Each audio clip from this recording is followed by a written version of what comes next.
For once, I can confidently say that we are finally in the last few years of the age of Grand Theft Auto Online before Rockstar shifts its focus to its next cash cow, being Grand Theft Auto 6. That game just has to be revealed in the next year or two, even though we've already seen half the gameplay leaked online, which I still haven't forgotten that Rockstar took my video down the morning it was leaked.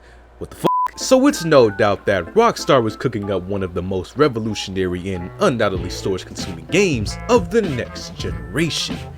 But in the meantime, we have news about the cancer, which is Grand Theft Auto Online. Now, for anyone that's new to watching me, I'm only calling Grand Theft Auto Online a cancer because, well, it is, and because I think once you've wasted as much of your life playing it like I have, and seen it from day one to what it's become, you get to call it out on its flaws, how you please. However, that doesn't change the fact that I'm extremely grateful for this game, and that I still do load in and have a habit of getting endlessly trolled by the modders on the PC version whenever I can, I'm just too deep in to not do that. So with that being said, Rockstar went on to announce that the game is going to receive its usual summer update on June 13th with the name of the San Andreas Mercenaries.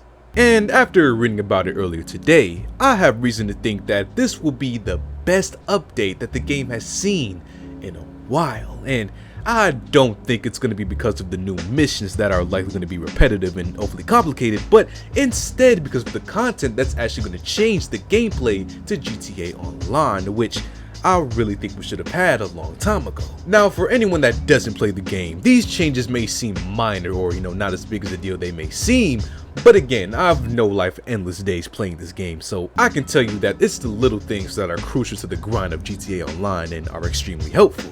So the first thing that's going to be added to the game is the weapons. According to Rockstar, this new update is going to introduce the tactical SMG weapon, which can be used firing outside of a car. Now granted, at this point in the game's timeline, with so many other weapons that'll likely be better options, especially the Mark II weapons, new guns aren't gonna change the game that much, but we seem to get them every blue moon only, so, more variety is always welcome to the gunplay. There's gonna be new cars too, but they really suffer the same fate as the weapons, in which there's so many already in the game that it really doesn't matter which ones you choose, and it all comes down to personal preference in the game's current meta. But besides those obvious things, one of the new gameplay changes that is much needed being added is the ability to claim all of your Ms. Mutual vehicles at once, and not just based on which cars are in the garage, so you don't even have to make like 3 calls to get all of your cars back anymore.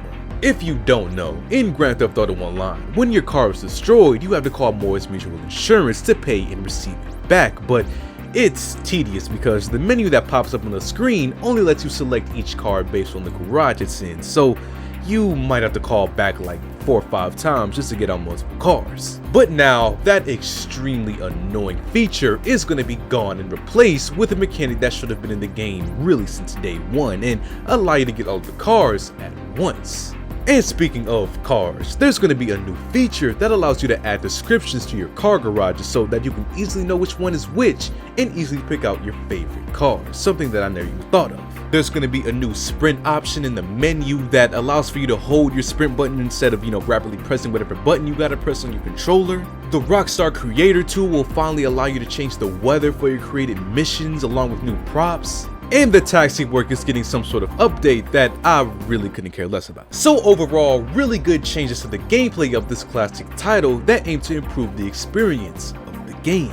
I'm more excited for these features rather than the actual missions and storylines surrounding the update, because there just isn't much left for Rockstar to make exciting about the game anymore. That really stopped once we saved the world from literal nukes. So hopefully these new features work as good as they're intended to, and it allows for us to enjoy the last few years of Grand Theft Auto Online as smoothly as possible. So what do you guys think about Grand Theft Auto Online, man, in this update, man? Feel free to leave a comment down below, and as always, leave a like on the video, subscribe, check out the Patreon if you're interested, and I'll see you on the next one.